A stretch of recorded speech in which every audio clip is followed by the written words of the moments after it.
Brinky?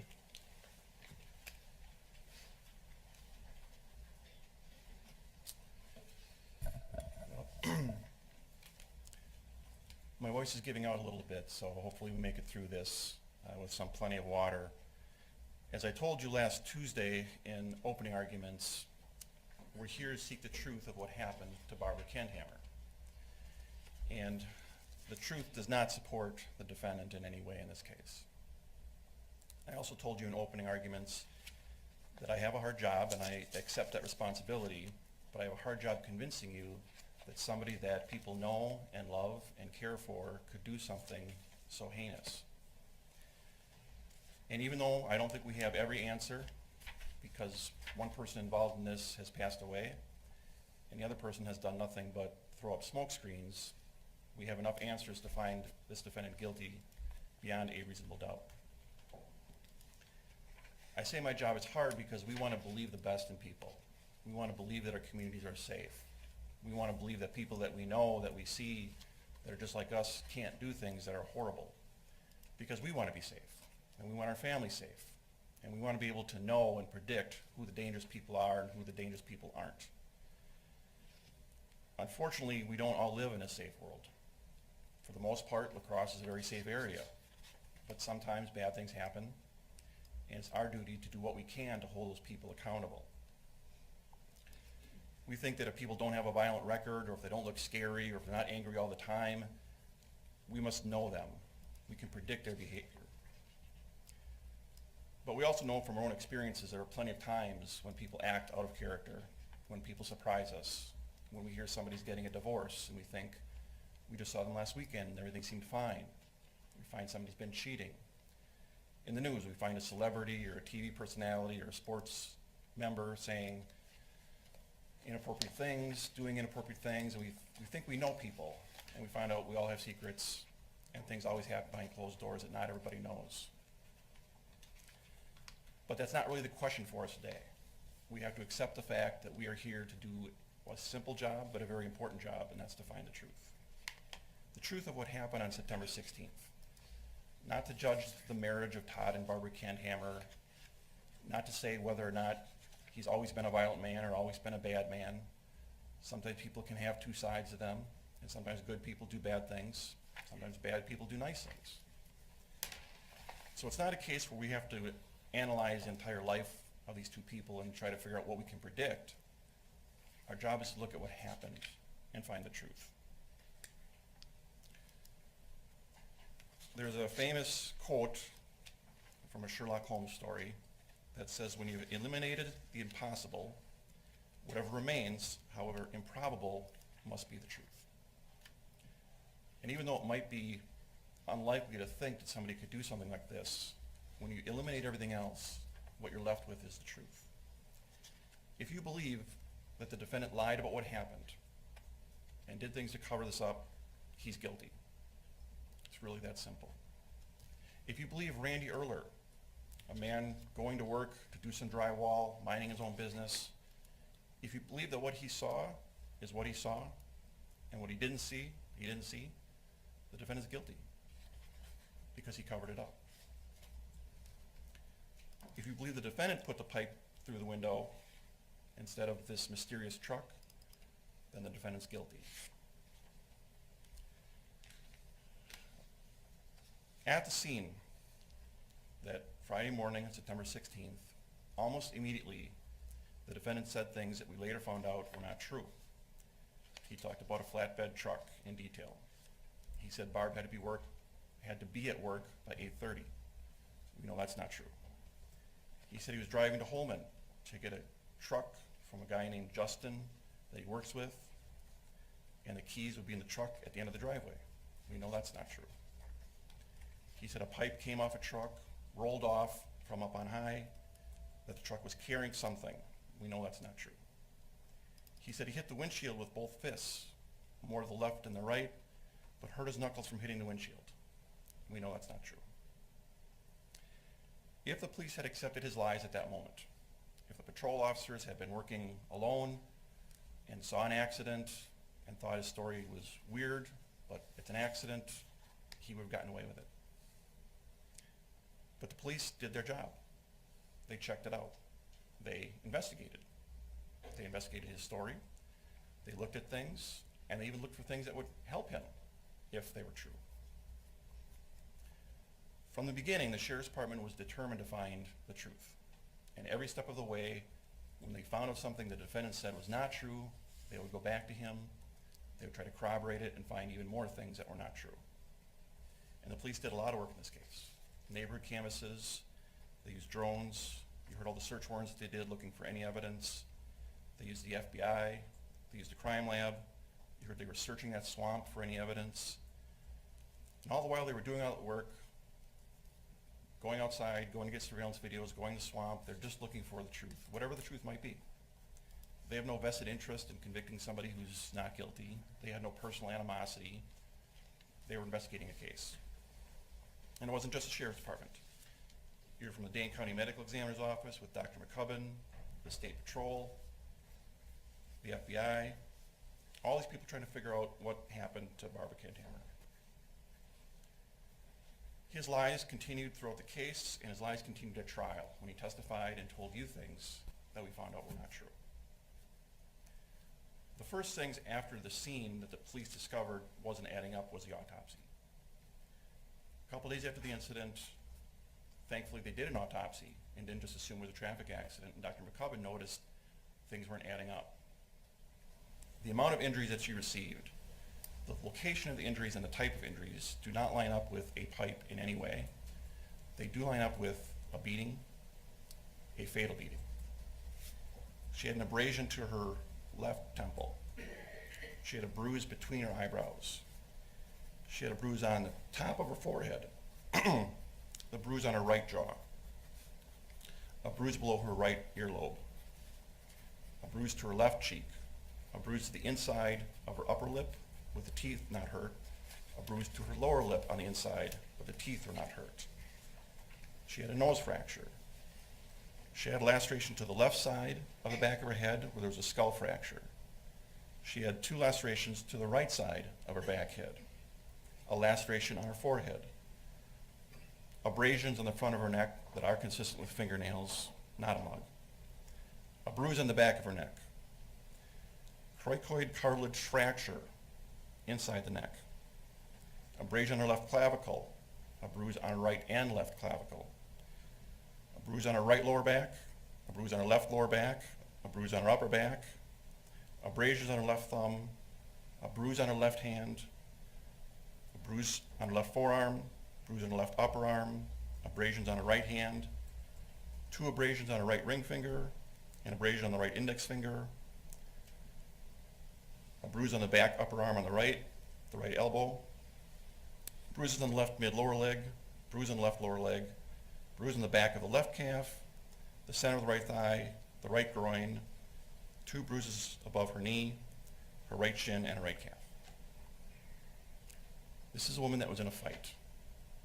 This is a woman that was fighting for her life. This is a woman that was getting beat all over her body, her face, her head, her neck, in all different areas and directions. Not consistent with getting hit by a pipe and flailing in the car for a couple seconds and hitting right, left, top, back, leg, arm. Not consistent with that at all. And what did the other guy in the fight look like?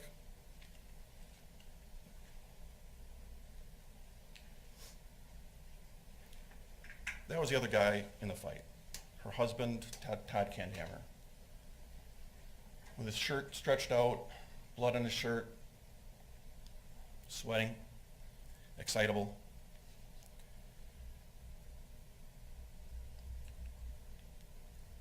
Cuts on his left hand and his knuckles. You notice one cut on his left thumb, not explained by hitting glass. You have to hit it so evenly at the same time that all 8 knuckles and a thumb will be cut with one punch. A man who had scratches to the left side of his neck, which look exactly like a fingernail scratch would look. Fingernail scratches to the right side of his body, his neck, and then his chest. You have one person scratched up, bloody knuckles, the other person with bruises all over her body. That's a fight. It's exactly what it would look like if people were in a fight.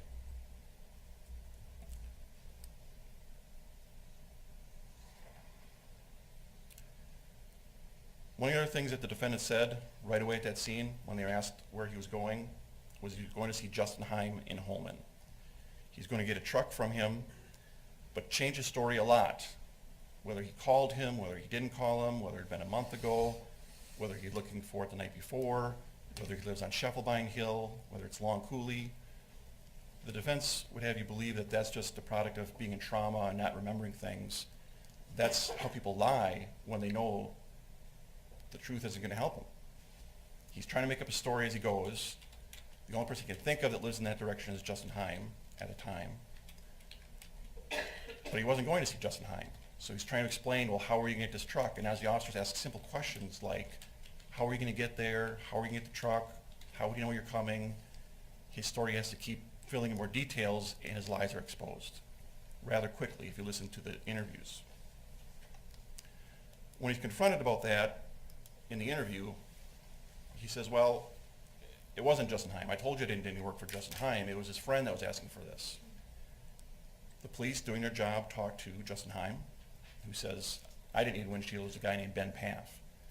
The police go and talk to Ben Paff, who says, I didn't know Todd Kendhammer. I talked about a windshield in May, but I don't need one, and I never contacted him to get one, and Todd Kendhammer doesn't know where I live. That's a story he was given back then. Come to trial, he knows that can't work, because he knows the police have talked to Justin Heim and Ben Paff, and they're going to say there's no way he was coming to get a truck from us. So now where was he going? He throws out the name Jerry Logan, or Jared Logan.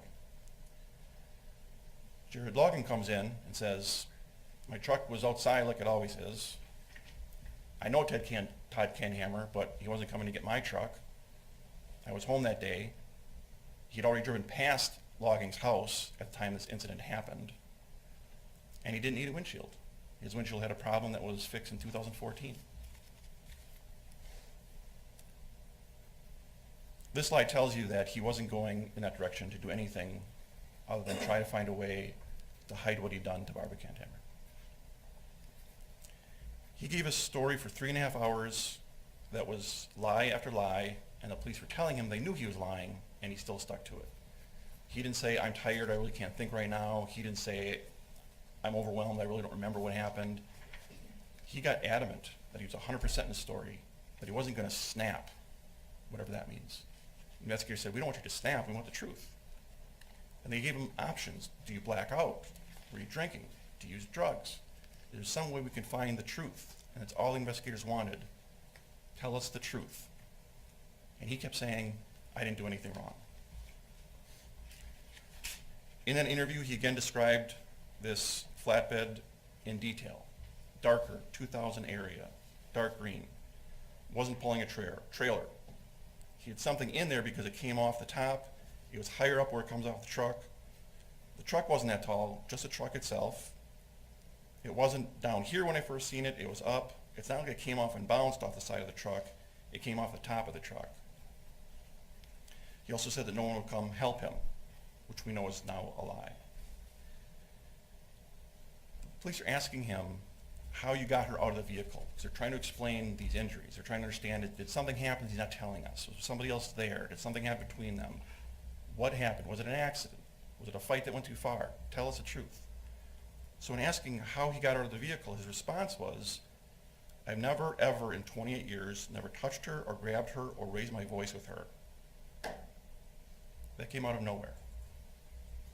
That's a guilty conscience. It's exactly what he did, was grab her, hit her, yell at her, and he brought that up. The police didn't put that into his mind. So at this point, the police realize he's never going to tell us the truth, so we need to work harder to find it. My grandfather always told me, you can't trust a man who lies to you. You can't trust this man who lied to you. I'm going to go through some of the things that he lied or covered up about. A pipe coming off the truck. I think almost all the experts that testified agree that that's not possible. Physics doesn't allow it. Now he says, because he knows that, now he's not sure. Could have been a bird, could have kicked up off the ground. a truck could have kicked it up running by, but he never said that before. It was always a pipe coming off a truck. Even the defense expert agreed there's no way for a pipe to just move on its own. There's got to be some force applied. There's no bumps on the road. There's no turns. There's no stops. There's no swerves. There's no reason for a pipe to move sideways 10 feet over another lane and hit the passenger side of the vehicle. Even Mr. Mishulam agreed that this would be at most a 30, 40 mile per hour impact, not a 100 mile per hour impact. He said he thought now, at first it might have been a bird. He didn't see it at first, and then as he saw it, it was coming through the windshield. You all know as you've been driving, you've had things either hit your car or come close, or you've seen birds that just barely get out of the way. There's no way that a person could see something they think is a bird, react the way he reacted by punching at it, only because at the last second, last millisecond, he saw it was a pipe. And instead of freezing or just jumping or reacting by putting your hands up or over, forming a fist, leaning forward, leaning to the right, up under the rearview mirror with your left hand extended, slightly cocked and hitting upward, you have very little force in this punch. And even with a lot of adrenaline, you're not going to be able to hit the windshield that hard, leaning that far forward. The pipe flap that was left behind in the windshield, even Mr. Mishulam agreed that the left side and bottom is cut first and the flap is left on the right, meaning the pipe came from the passenger side into the car, consistent with somebody standing at the passenger side and punching it in. The left side would hit first, towards the right. Now, Mr. Mishulam said you could put it in any angle, but I don't think anyone's going to come like this and try to put it in the other way. The pipe didn't fly through the windshield. It was put there by the defendant. The defendant lied to you when he talked about this phone call to Justin Heim on September 22nd. The day he came in to talk to the police, they called him at about 8:45 in the morning. He said that he was alone. He had Jordan's phone because the police still had his phone. He was alone. He was the only one using it. He drove down here alone. He had Jordan's phone in the interview with him. He didn't know how to turn it off. He didn't know how to silence it because it wasn't his phone.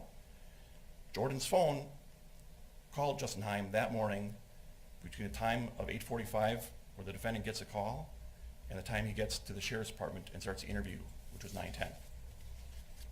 Why would the defendant at that moment be calling Justin Heim? Other than trying to see if he can get an alibi.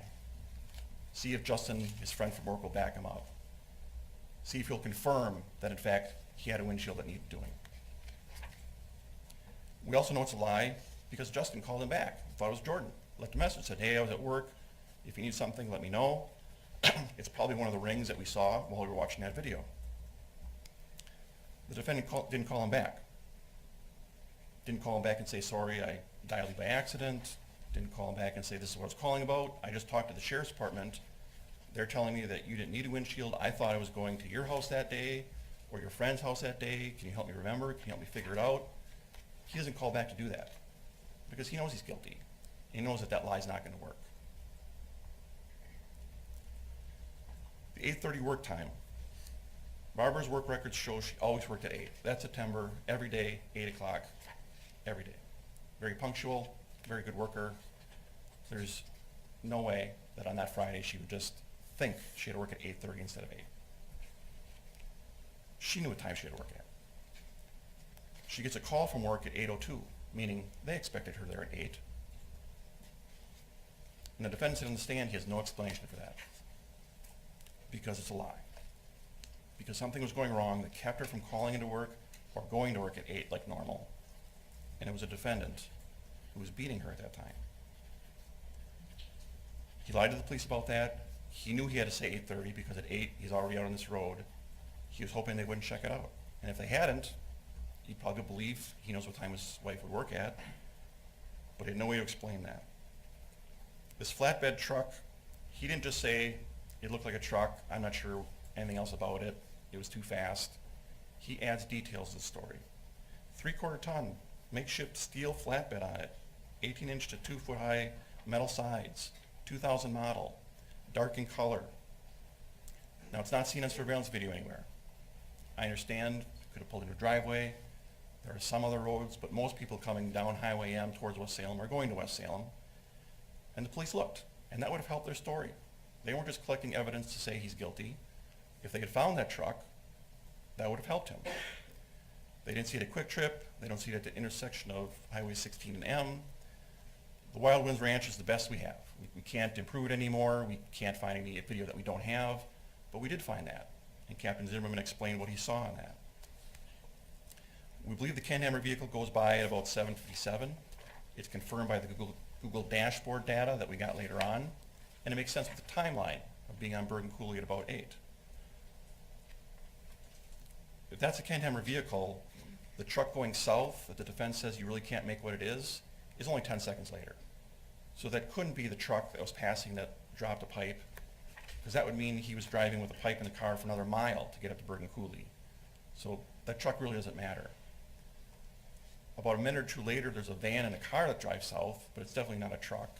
And so there is no truck that we see driving past that location. The defendant was switching his work hours that weekend.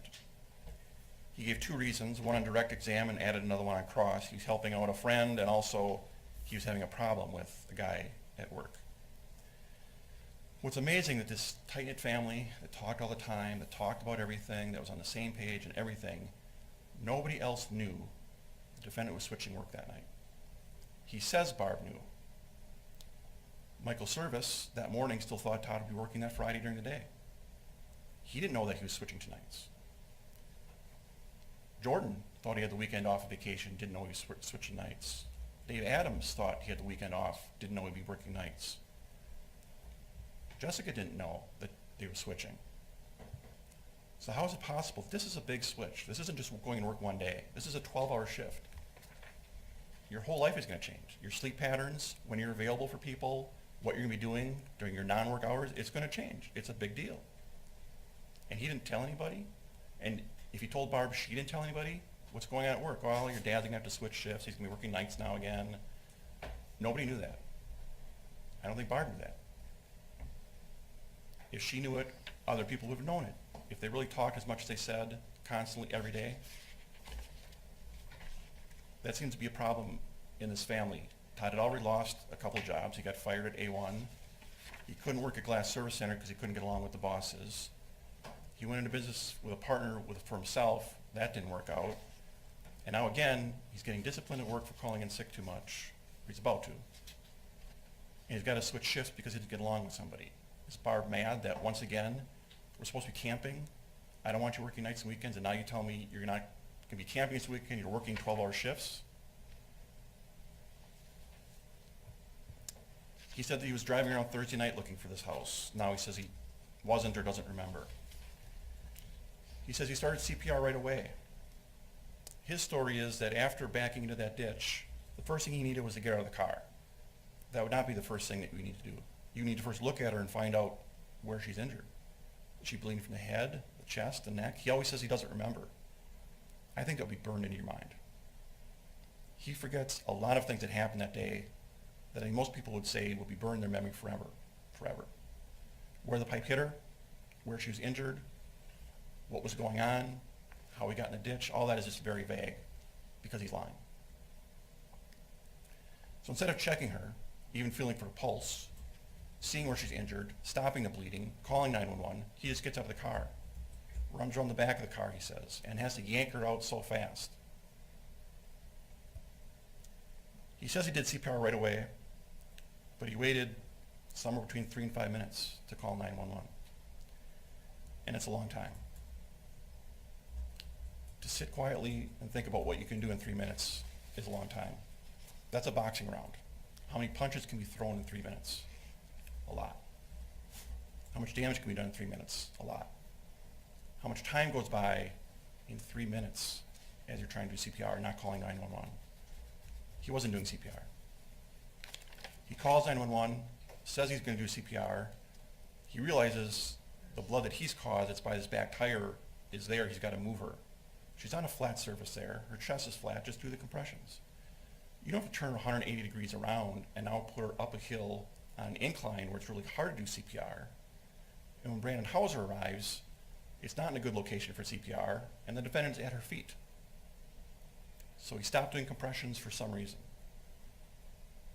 He wasn't trying to save her life. He waited until she was dead, she had no pulse, and now he starts his plan to cover this up. He testified a number of times that the pipe was in the way.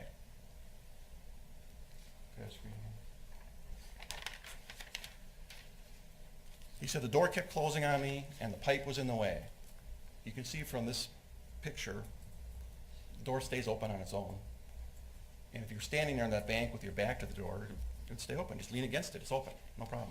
How does it keep getting in your way? He kept saying the pipe was in the way, the pipe was in the way, the pipe was in the way, and that's why he had to take it out of the car. But he asked a simple question, in the way of what? He has no answer. She's in the passenger seat, pipe is above her, take it and move it out. Take it and push it to the side. It's not pinning her in, she's not impaled by it. That never happened, he made that up. He had to take it out and throw it. He had to take it out of that windshield and throw it behind that car.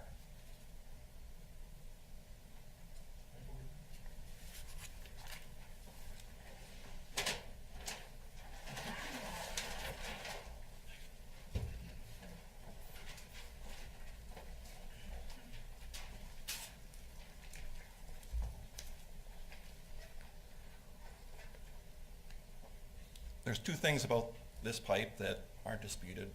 53 inches long, it's a long one. 10 pounds, relatively heavy to lift with one arm.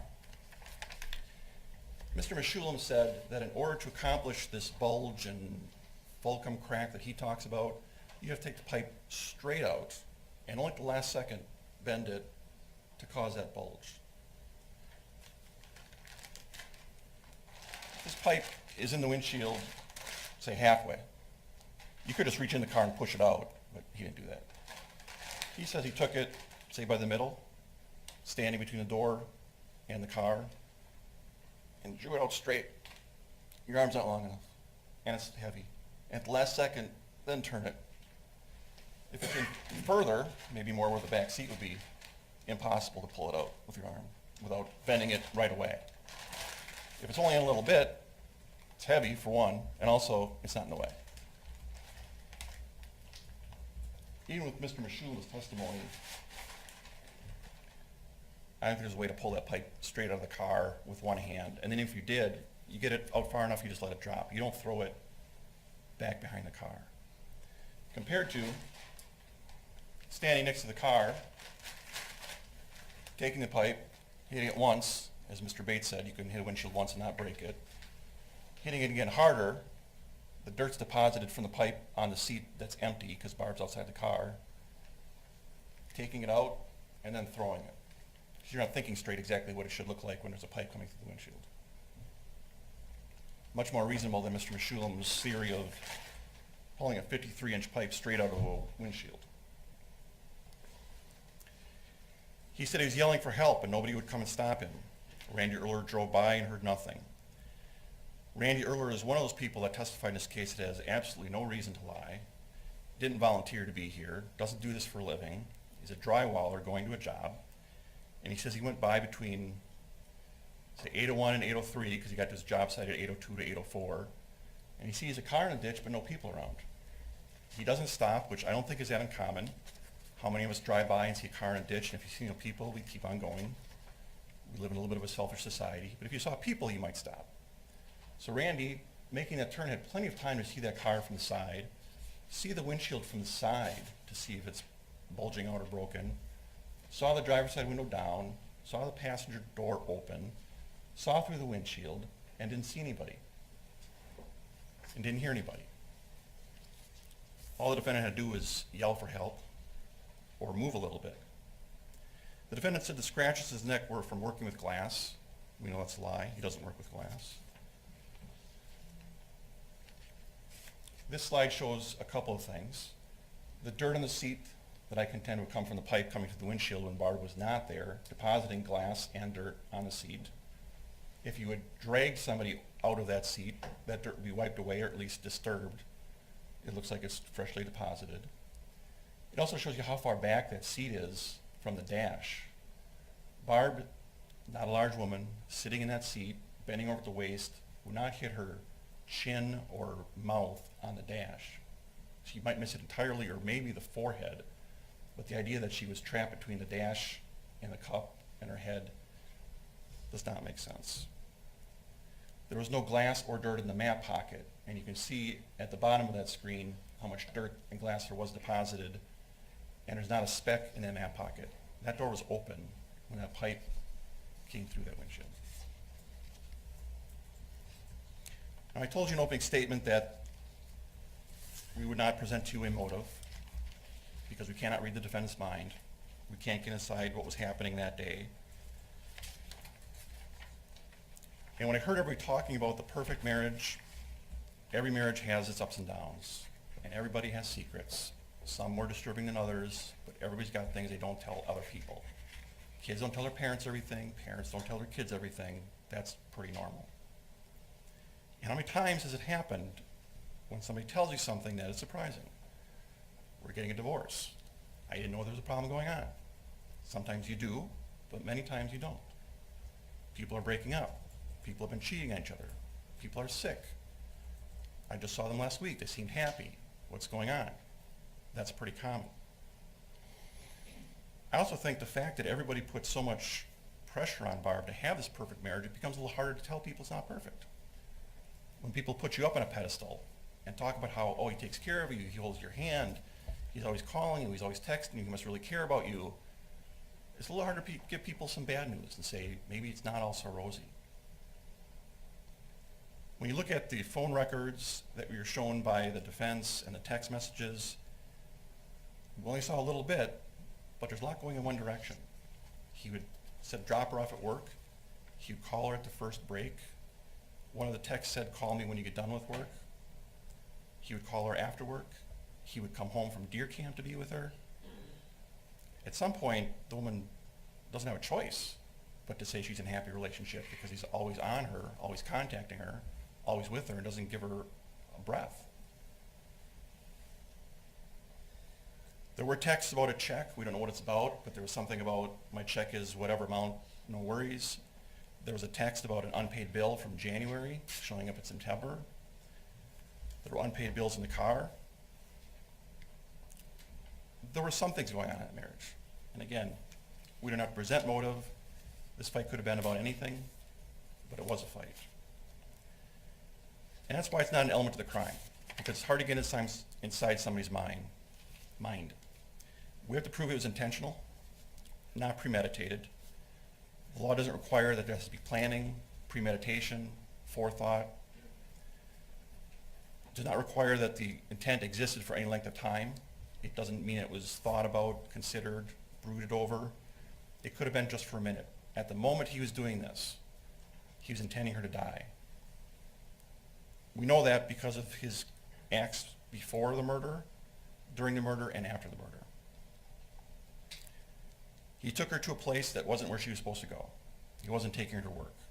Something's going on where he's trying to hide her from other people. He didn't take her back to the house. He didn't take her to work. He took her to a side road off the main road. During the act, he didn't call her for help for Mr. Erler. He didn't call 911 right away. So this is not an accident. This is not something where she fell and hit her head. That's not what's happening. And most importantly, afterwards, he's lying and he's covering up. The only reason to do that is if you cause the injuries. An innocent accident, the truth would be easy to tell. Things like where you were going and what time does she work at are easy when it's an honest accident, when you're innocent. Your story doesn't change when you're innocent. The defense presented 3 experts, and I don't think any of them had a whole lot of credibility. Mr. Mishulam, I explained how his theory doesn't exactly make a lot of sense. He believed that a crack went from one impact area, got lighter, then stronger, and then ended mysteriously at the same point where another impact happened later. He thought that Mr. Erler would have the sun in his eyes on a rainy day. When I showed him the pictures that were dark and then light because of changing the camera, he thought it could get that light in a matter of seconds. He thought the sun might peek through the trees and might be in the eyes of somebody. This is not a scientific opinion. These are just guesses. This is somebody getting paid to come up with excuses for why the defendant might be innocent. His report was wrong about what the police theory even was. It's not his job to analyze crime scenes. He wouldn't tell you how much he got paid for this. I'm not arguing he shouldn't get paid. People should get paid for their work. And I understand you might need to hire an expert that doesn't work for the government or a crime lab. They should get paid. But you should know how much they get paid so you can analyze their credibility, is my point. And he didn't know how much he's getting paid. I don't know how many self-employed people have no idea how much a landscaping job's gonna get them, or the remodel job. They just say that, I don't know how much I'm getting paid for this, I'm just doing it. Why he had to hide that fact, I don't know. Dr. Bates disagreed with Mr. Mishulam about the impacts, but then changed his opinion that he'd written in his report. He only looked at 3 injuries, ignoring the rest. His opinion is that the right injury happened first because Barb bent down so fast that she bent faster than the pipe could fly at her, hit her in the back of the right head, then the back of the left head by skipping. And he agreed it did not come off a truck, but had no other explanation other than a lot of maybes. Dr. Cook had the injury wrong. He went back and forth on whether the left or the right was caused first, and then said he got his left and rights mixed up. He said the mug caused the abrasions on her neck, which I still don't understand how that would happen. He said the injury in the left happened first, disagreeing with Dr. Bates. His most ridiculous claim was that the windshield would have had friction to stop the pipe. So a pipe coming through the windshield at whatever speed, at this weight, would just stop in midair before it hits the back of the seat, because the back of the seat had no damage on it. He said if this were a beating, it would have been a rage beating. Yes, it probably was a rage beating. I believe Todd Kendhammer lost control, snapped, beat his wife to death for some reason that he's not telling us. None of the experts could explain how this pipe would stop. If this pipe is coming with such force to crack a skull, but it's not a direct blow because it's not a circular pattern, the pipe would just stop there and keep hanging out the windshield. Physics doesn't allow that. So what did happen? What truth can we come up with? First, they were driving to work. Barb was dressed for work that day. She plans to go to work by 8 o'clock. He was going to drive her to work, but something happened. I don't know if it was a stress over the camping, work, bills, the change in hours. She said something he didn't like. He said something she didn't like. Something happened. Because they start out from their house at the cluster of dots that we saw on the Google dashboard, and they went towards this Barb Thompson house for a few minutes at least. 7:49 approximately. She's already later than she usually is. Usually by this time she's already called her mom, she's on her way to work talking to her mom. So they're already running behind schedule, and they decide to stop then to check on the property. It doesn't have to be done right then. Todd could have done it later. And they sit for a couple of minutes. Todd testified she stayed in the car by herself. She doesn't call her mom like she did every other morning that fall at 7:45, 7:50-ish. She could have, except the phone was in the back seat, in her purse, on the back seat. I know everybody's different about where they keep their phones, but for one like Barb, who's used to calling her mom and used to talking on the phone while she drives, to not at least have the phone near her is extremely odd. It's in the back seat, not even on the back floor, in a spot where she couldn't reach it if it did ring. They then start driving down south towards West Salem. At this point, something's already going wrong. She hasn't called the school, she hasn't called her mom. A fight's already happening, she's already bleeding in the car. He's deciding I can't take her home, Jordan's there, we're gonna drive somewhere else. So they drive across Asmus Road, they drive past Wild Wings at 7:57:20, which is almost exactly the time that the surveillance video showed. Mr. Logging lives right in here, he said, right across from the Wild Winds. They're going past that. So the idea that they're looking for his truck is another lie. About 8 o'clock, they're on Bergen Coulee Road. Now 8 o'clock, she's supposed to be at work, so something's going wrong. Why they turn onto this road? They're fighting, she's bleeding, they're arguing. He's gonna get off a main road and go somewhere where he can control the car better. They have to stop the car, and the car ends up in the ditch. He has no explanation for that. But for the car to travel the 100 yards down that road and then stop, if he put it in reverse, it would back up straight. He's going straight down the road. If it drifted, it might drift a little bit to the right or left, and it might drift into the ditch.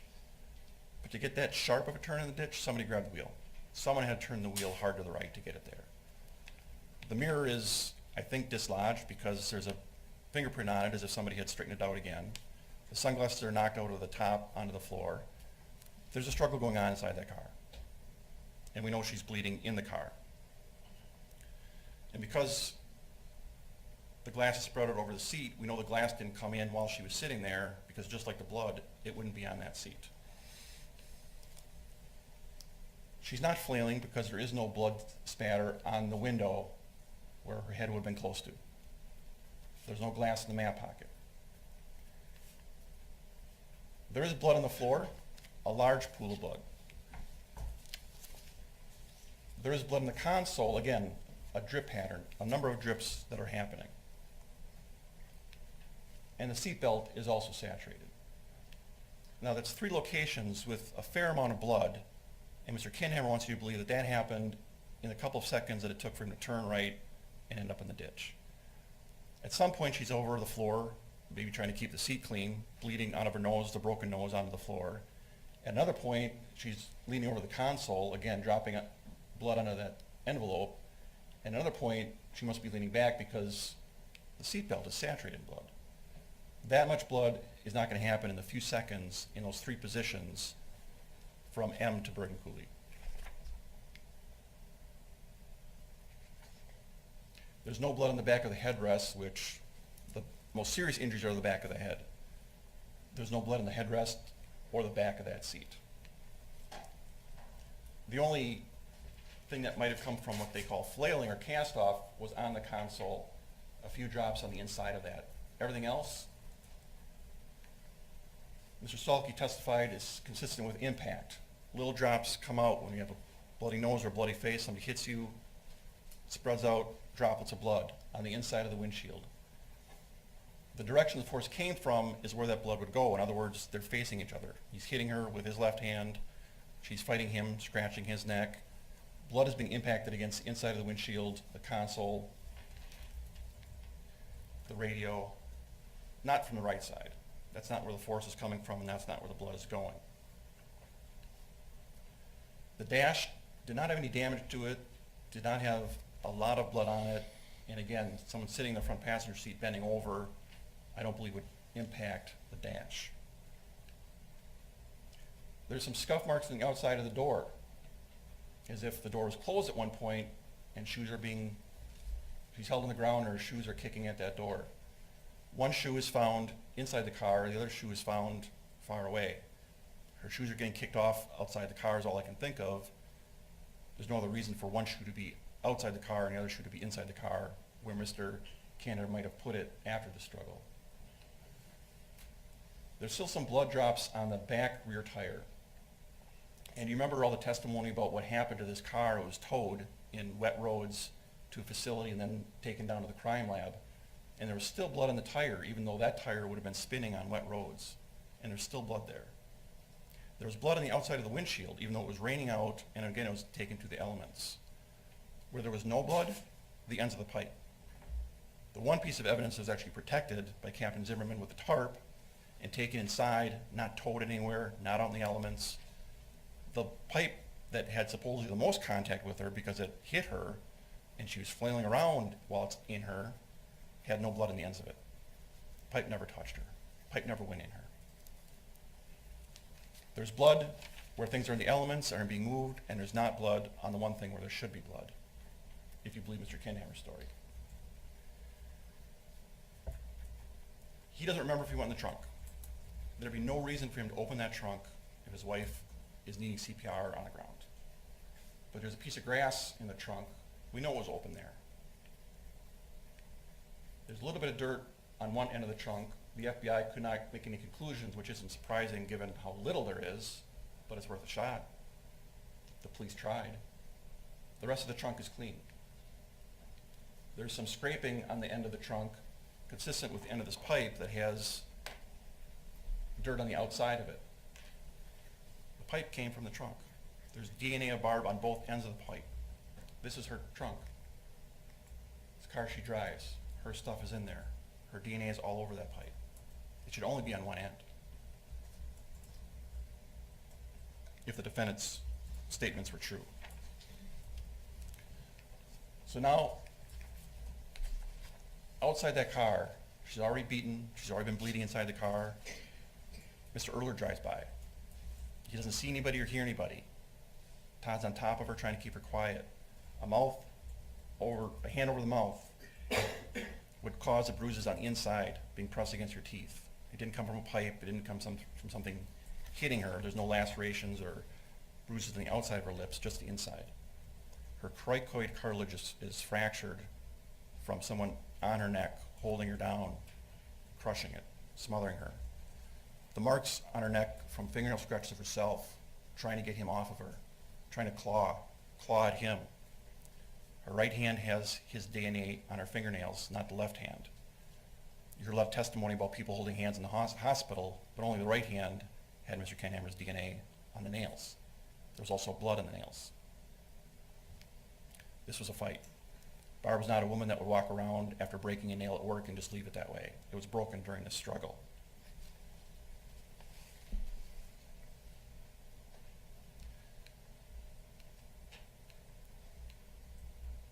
The pipe was found outside in the grass, and as I said, it was covered. The pipe appeared to be wet on one end, the rest dry.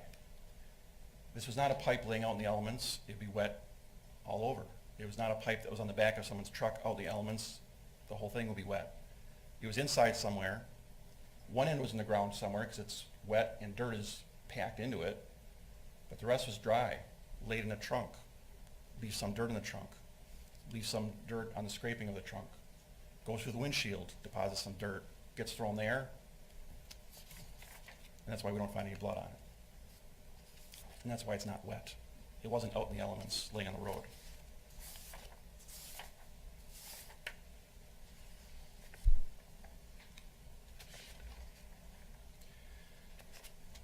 So after all this, when you consider the witnesses that the state gave you, a number of people, Ben Paff, Mr. Logging, Mr. Heim, Mr. Erler, they have no stake in this.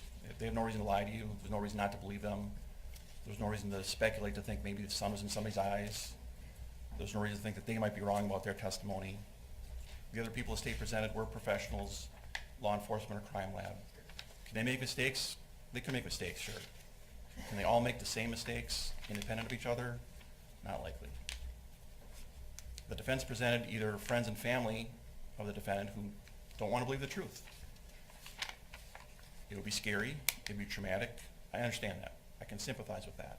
But that's why we don't allow family members to sit on juries. They're not looking at it objectively. They're looking at it emotionally.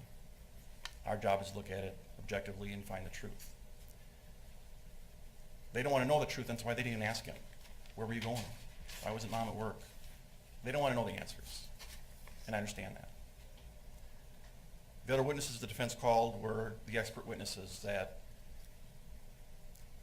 didn't add up with each other, didn't get things right in the report, and when they testified, got things flat out wrong, and in Mr. Mashulum's case, stretched it quite a bit. So the defense gave you a story that's proven to be lies in many different ways. The defendant's story is filled with either holes or not remembering or out-and-out lies, and even lies to you during the trial. We have given you more than enough evidence to find that Barbara Kendhammer was beaten to death. It was not an accident. It did not come from a pipe that came through a window from a truck or otherwise. The injuries were intentionally inflicted by the defendant. These weren't accidents. They weren't just fooling around and got out of hand. And he intended to kill her by keeping her from getting help, hiding her from Mr. Erler, not calling 911, beating her head so hard she had skull fractures, then trying to orchestrate his story to cover the tracks, not giving medical personnel the true story of what happened.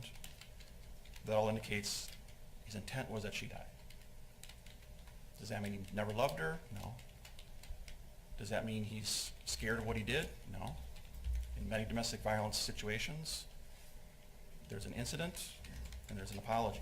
People say, I didn't mean to do that. Well, they meant to do it at the time. They might now regret doing it, but they meant to do it at the time. If you were to find him not guilty, you would have to believe he was a victim of not only an accident that defies physics and all the physical evidence, but a series of incompetent law enforcement officers, an incompetent medical examiner, and an incompetent crime lab. And his stories of looking for a truck that belonged to a person that he didn't know where he lived, and didn't know how he was going to get the truck are true, and that Barb, for some unknown reason, was going to be late to work for the first time ever on the same day that she happened to be killed. And that's ludicrous, and you should reject that as ludicrous. You should give Barbara what her husband will not, the truth about her death. He killed her, and he should be held accountable. Thank you, Mr. Greinke.